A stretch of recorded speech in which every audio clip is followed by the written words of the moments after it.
Digital India. আর এই digital ইন্ডিয়ার নামে আমাদের শুধু ঠকানো হচ্ছে, তাছাড়া অন্য তার কোনো কিছুই না। আমি এই কথাটা কেন বলছি পুরো ভিডিওটা দেখো, তাহলে সবকিছু জানতে পারবে। হ্যালো বন্ধুরা, ওয়েলকাম টু কারিম এক্সপ্রেসের নতুন একটা ব্লগ ভিডিওতে। তোমরা যেমনটা জানো মাধ্যমিক পরীক্ষা চলছে, তো আজকে হচ্ছে মাধ্যমিক পরীক্ষার দ্বিতীয় দিন। তাই জন্য সকাল সকাল এখন গাড়িতে উঠে পড়লাম, গাড়িটাকে এখন বের করে চলে যাবো মিশনে। প্রথম পরীক্ষার দিন একটু তাড়াতাড়ি করে গেছিলাম, কিন্তু আজকে যেহেতু দ্বিতীয় পরীক্ষা, আজকে অত তাড়া নেই, তাই জন্য একটু লেটে যাচ্ছি। চলে আসলাম পুরাতন আঠারো। দেখতে পাচ্ছ মিশনের সামনে আগে থেকে দুটো গাড়ি লাগা আছে। আমি একটু আজকে লেটে এসেছি, তো আমার গাড়িটাকে ঘুরিয়ে এখন মিশনের সামনে এখানে লাগিয়ে দিলাম। আজকে সবাই রেডি হয়েছিল, গাড়িটা মিশনের সামনে লাগাতে স্টুডেন্ট গুলো গাড়িতে উঠে গেল। তারপরে সবাইকে গাড়িতে উঠে নিয়ে এখান থেকে বেরিয়ে গেলাম। তারপরে চলে আসলাম নতুন 17 মাইল। এখান থেকে মেন রোড ধরে নিলাম, তারপরে চলে আসলাম নতুন 16 মাইল। নতুন 16 মাইল থেকে ডান দিকে ঘুরে গেলাম বৈষ্ণবনগরের রাস্তায়। আর আমি কেন বললাম যে ডিজিটাল ইন্ডিয়ার নামে আমাদের শুধু ঠকানো হচ্ছে, আমি এখন যে রাস্তাটা দিয়ে যাচ্ছি 16 মাইল থেকে বৈষ্ণবনগর বাজারের দিকে, এই রাস্তাটা 2025 সালে দুইবার করে বানানো হয়েছিল। বছরে দুইবার রাস্তাটা বানানোর পর রাস্তাটার অবস্থা খুবই খারাপ। আর এই রাস্তাতে রয়েছে আমাদের কালীচক 3 নম্বর ব্লকের একমাত্র প্রাথমিক স্বাস্থ্য কেন্দ্র বেদ্রাবাদ হসপিটাল আর আমাদের বিডিও অফিস। এই রাস্তাতে প্রতিনিয়ত আমাদের রোগীর গাড়ি যাওয়া আসা করে, তবুও রাস্তার অবস্থা খুবই বাজে।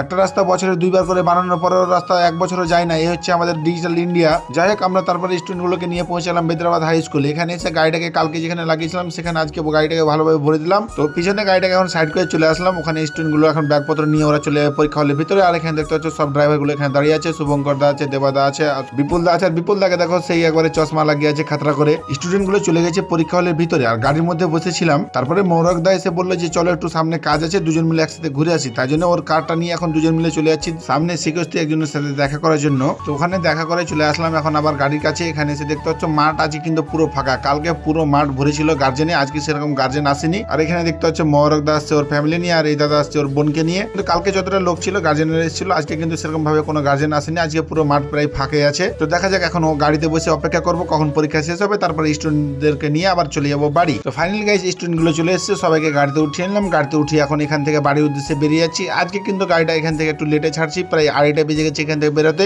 স্টুডেন্ট গুলোকে পরীক্ষা দিয়ে বেরিয়ে একটু খাওয়া দাওয়া করছিল, ওই জন্য একটু লেট হলো। তো ফাইনালি এখন এখান থেকে বাড়ির উদ্দেশ্যে গাড়ি নিয়ে বেরিয়ে পড়লাম। তারপরে চলে আসলাম 17 মাইল। এখান থেকে বাম দিকে ঢুকে গেলাম গ্রামের রাস্তায়। তারপরে ফাইনালি সবাইকে নিয়ে পৌঁছে গেলাম আবার মিশনে। এখানে এসে দেখতে পাচ্ছ সামনের গাড়িটা আগে এসেছিল, আমি আজকে সেকেন্ডে আসলাম। এখানে সবাইকে নামিয়ে দিলাম, নামিয়ে এখন গাড়িটাকে ঘুরিয়ে নেবো। তো এখানে গাড়িটাকে ঘুরিয়ে এখন চলে যাবো নিজের বাড়ি। তো ফাইনালি গাইড চলে আসলাম আজকে বাড়ি। আর আজকের মতো ব্লগটা এখানে শেষ করছি। ভিডিওটা বেশি লম্বা করবো না, দ্বিতীয় পরীক্ষার সাথে আজকে ব্লগটা এখানে শেষ। আর সামনে হচ্ছে এটা আমার বাড়ি, তো আজকে ব্লগটা বাড়িতে একবারে শেষ করলাম। ভিডিওটা কেমন লাগলো অবশ্যই তোমরা জানিয়ে দিও। আর ভিডিওটা ভালো লাগলে লাইক কমেন্ট শেয়ার করে দিও। আর ফেসবুক পেজটিকে অবশ্যই ফলো করে নিও।